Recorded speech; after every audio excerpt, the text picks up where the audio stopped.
2022 is a year where again the city proves to be resilient, strong, that can-do spirit. The sky is blue, and it's up to you. When I look at 23, it is the opportunity to really focus on major initiatives, transit, mobility, a more walkable, pedestrian-friendly city that's not just built for cars and trucks, a city where the parks and the green space have been enhanced, a city that is in redesign.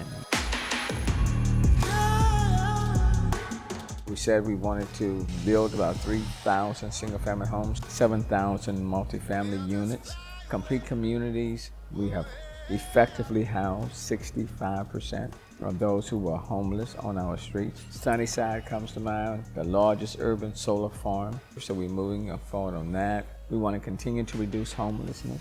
And at the same time, we want to add to the inventory of housing, affordable housing for people in our city.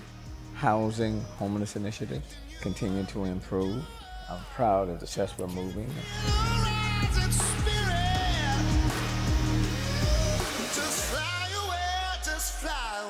So there's a great deal of emphasis on climate mitigation, building a stronger, resilient, more sustainable city.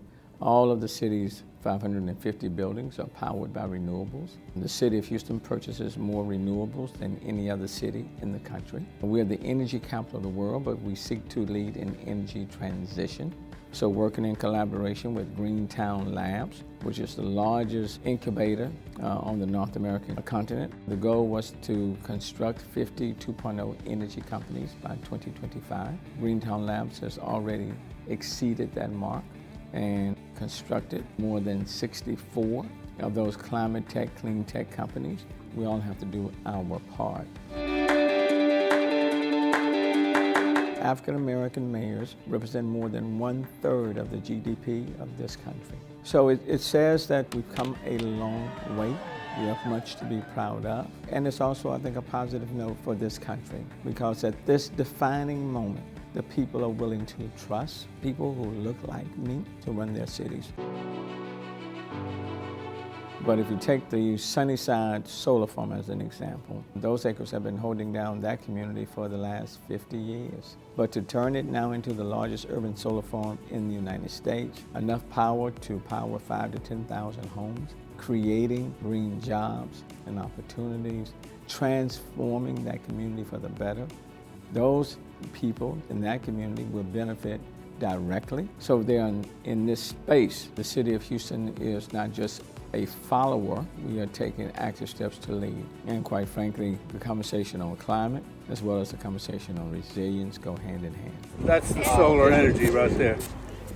You know, going back to January to where we are now, the city has proven to be resilient. We've dealt with a lot. We've come through a lot. We have not seen Houston homicide numbers like we're seeing now. And the search is on an for that astounding shooter. 54%. I'm damn tired of it. On February the 2nd of this year, we put forth our One Safe Houston plan, which is highly comprehensive and holistic. So we will use the tools that we have to clamp down on establishments, on businesses where there are repeated acts of violence that's taking place that's unacceptable in our city. One Safe Houston is a holistic approach to public safety, not just one or two steps. It provides more boots on the ground, 125 additional officers through overtime, greater use of technology. We're providing more park rangers, see that our parks and green spaces are more protected, more secure.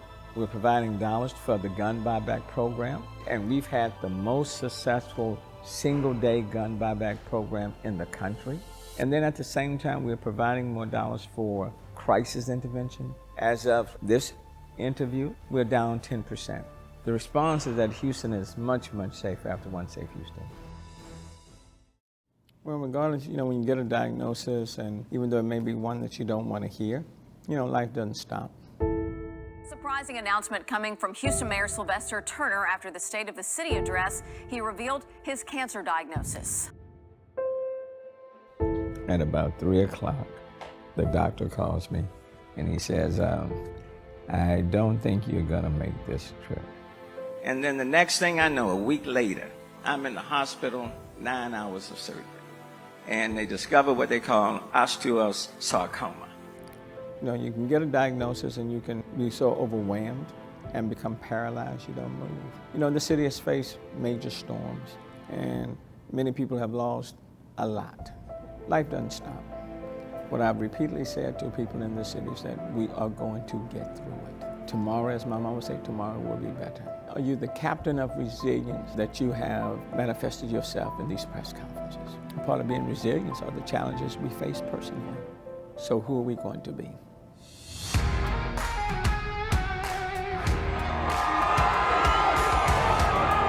the Astros to come through one more time, go to the playoffs, go to the World Series, and win. I think that the success of the Astros embodies the spirit of the city.